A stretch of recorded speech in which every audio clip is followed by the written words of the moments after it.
Nagsimula ang pelikula sa pagpapakita ng isang lugar na tinatawag na Camp David, ang bahay pahingahan ng presidente ng United States na si Benjamin Asher.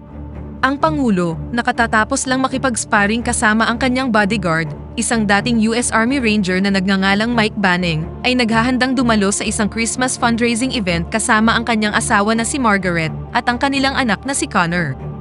Sa kabila ng kanyang status bilang isang agent ng Secret Service, pinanatili ni Banning ang isang magandang relasyon kay President Asher at sa kanyang pamilya. Pagkatapos ay inutusan ni Banning ang isa sa kanyang mga tauhan na nagngangalang Dave Forbes na bantayan ang Camp David, habang ang iba naman ay magbabantay sa Pangulo at sa kanyang pamilya. Nang umalis na sila sa Camp David patungo sa fundraising event, ang presidential limo na dala ang First Family ay biglang nadulas at nawalan ng kontrol sa nagyayelong tulay.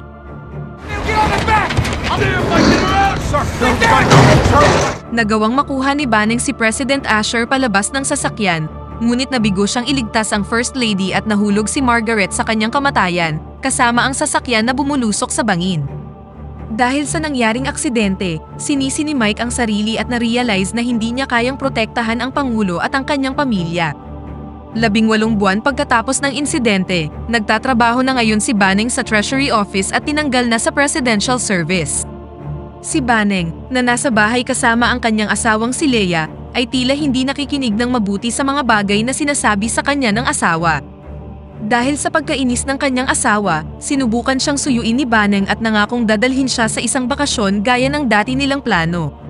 Pagkatapos nito, nakipagkita si Banning kay Lynn Jacobs, ang direktor ng US Secret Service at dating boss ni Banning.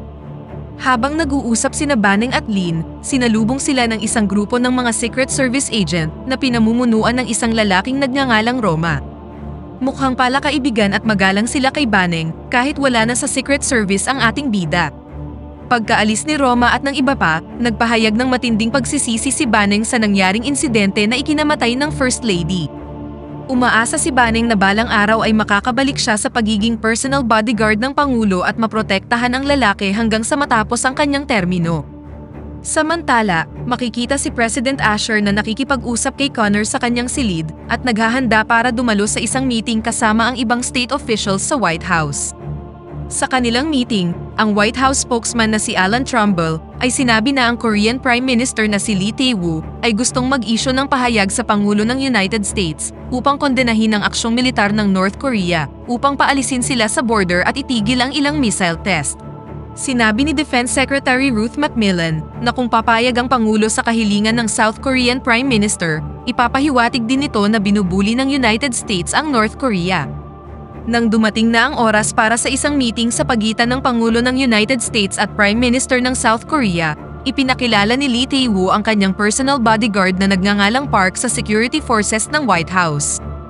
Sa kabilang banda, isang unidentified aircraft ang pumasok ng walang pahintulot sa Estados Unidos. Nang sinubukan ng mga fighter jet na makipag-ugnayan sa eroplano, inatake sila nito at pagkatapos ay nagtungo na sa White House. Nang malaman ang kanilang pag-atake, agad na kumilos si Roma sa pamamagitan ng pag-secure kay President Asher at iba pang mahahalagang opisyal sa underground bunker.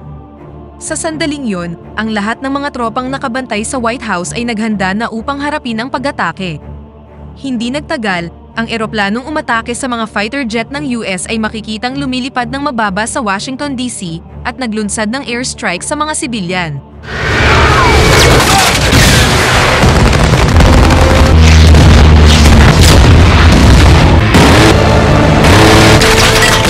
Sa ibang lugar, si Banning, na nasa kanyang opisina, ay nakita ang kaguluhan sa White House at nagmamadaling sumugod doon. Nagawang mapabagsak ng US Air Force ang eroplano, ngunit hindi pa ito ang katapusan ng lahat. Napansin ni Banning ang isang ground attack mula sa mga mersenaryong nagkunwaring mga sibilyan. Nilusob nila ang White House at pinatay ang karamihan sa mga puwersang dumidepensa sa White House. Habang nangyayari ang isang matinding labanan sa harap ng White House, hindi inaasahang inatake ni Park at ng kanyang mga tauhan ang mga gwardya ng Pangulo sa tulong ng traidor na si Dave Forbes. Sa panahon ng pag-atake, nakipag-ugnayan si Roma kay Lynn at sinabing Olympus has fallen, bago siya pinatay. Kinuha ng mga terorista si President Asher bilang hostage at lahat ng state officials na nandoon.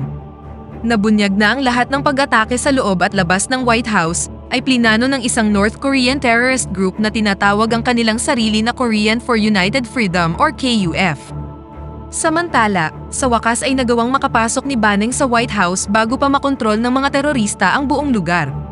Inutusan ni Park ang kanyang babaeng tauhan, isang technical expert na nagngangalang Lin, na kontrolin ang security at weapon system ng White House at magpalipad ng drone upang i-monitor ang mga paggalaw ng US military forces. Pagkatapos nito, nakipag-ugnayan ng mga terorista sa Pentagon sa pamamagitan ng isang video call at agad na pinatay si Prime Minister Lee Tae-woo. Pagkatapos ay nagpakita si Park sa screen at sinabing hostage nila si President Asher at lahat ng iba pang mahahalagang opisyal. Inutos ni Park sa Pentagon na i-withdraw ang mga tropa nito na nakabantay sa harap ng White House. Nang wala ng ibang choice, sumunod ang Pentagon sa kahilingan ni Park dahil ayaw nilang masaktan si President Asher. Matapos i-withdraw ang buong puwersang militar ng Estados Unidos, tuluyan ang nakontrol ng mga terorista ang White House at itinapon ang bandila ng Estados Unidos. Sa kabilang banda, nagawang patayin ni Baneng ang ilang terorista, pagkatapos ay na-disable ang internal surveillance at nagkaroon ng access sa satellite earphone ni President Asher.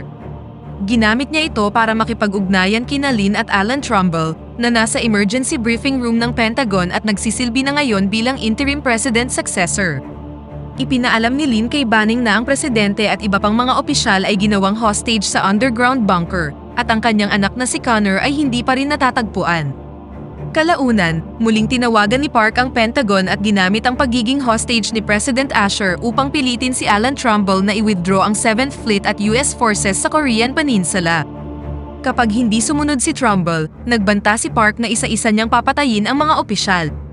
Ngunit ang totoo, plano ni Park na i-activate ang nuclear arsenal ng Amerika upang gawing isang wasteland ang Estados Unidos bilang paghihiganti para sa pagkamatay ng kanyang ina. Upang maisakatuparan ang kanyang plano, kailangan ni Park ng access code sa Cerberus system, isang secret protocol para sa pagkontrol sa lahat ng nuclear ng United States. Ang mga code na ito ay alam lamang ni Pangulong Asher, ng Secretary of Defense na si Ruth McMillan, at ng Chairman of the Joint Chief Admiral Joseph, na lahat ay kasalukuyang hostage sa bunker. Inutusan ni President Asher sina McMillan at Joseph na ibigay ang kanilang mga code para iligtas ang kanilang buhay, kaya napilitan din silang sumunod sa mga utos ng Pangulo. Sa kabilang banda, nakakuha si Baneng ng impormasyon mula sa Pentagon tungkol sa mga kagustuhan ng mga terorista, at gayon din ang tungkol sa paglagay ng unang Cerberus Code.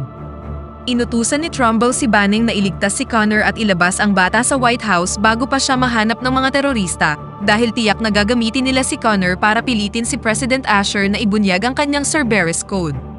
Sa loob ng bunker, pinanood ni Lin ang mga galaw ni Baneng sa pamamagitan ng surveillance camera, kaya inutusan ni Park ang ilan sa kanyang mga tauhan na patayin si Baneng.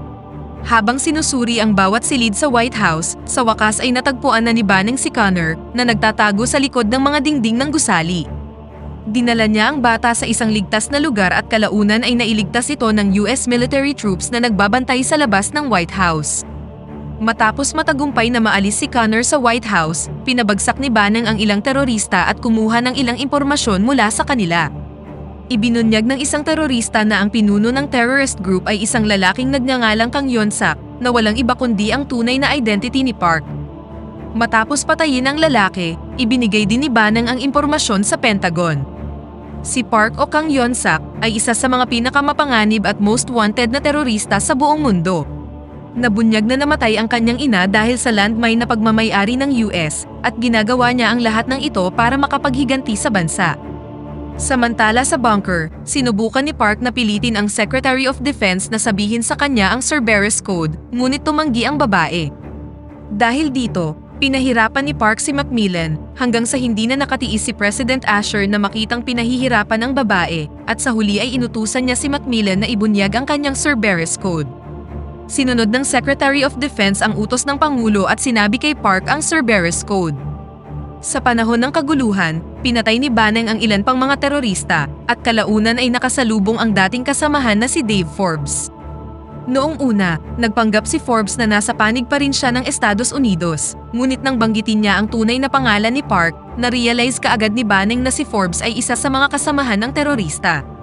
Nauwi ito sa isang labanan sa pagitan ni Baneng at Forbes, ngunit sa huli ay nakuha din ni Baneng ang kalamangan. Pinilit ni Mike na magsinungaling ang lalaki sa pamamagitan ng pagsabi kay Park na napatay na niya si Banning bago niya tinapos ang buhay ni Dave Forbes.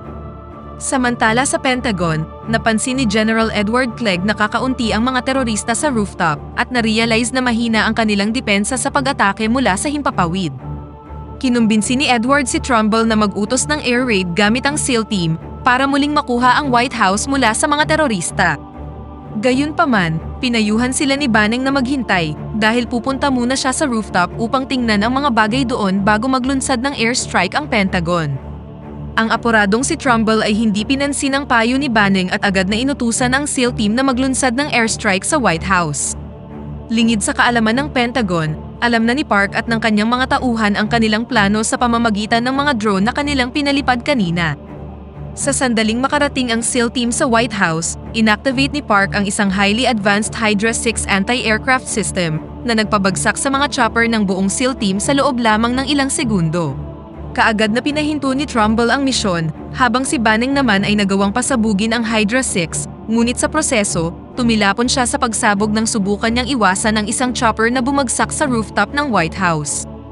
Dahil sa ginawang pag-atake ng Pentagon, gumanti si Park sa pamamagitan ng pagpatay kay Vice President Charlie Rodriguez at nagbantang sunod na papatayin si President Asher kapag hindi sumunod si Trumbull. Pagkatapos nito, humingi si Park ng isang chopper na puno ng gasolina bilang isang paraan upang makatakas mula doon. Pagkatapos ay tinawagan ni Trumbull si Banning at hiniling sa kanyang iligtas kaagad si President Asher dahil meron na lamang silang 30 minuto bago makuha ni Park ang lahat ng gusto niya. Hindi nagtagal, tinawagan ni Banning si Park at nagbantang papatayin siya. Nang malamang buhay pa si Banning, sinubukan ni Park na patayin si McMillan sa labas ng White House sa harap mismo ng lahat ng media.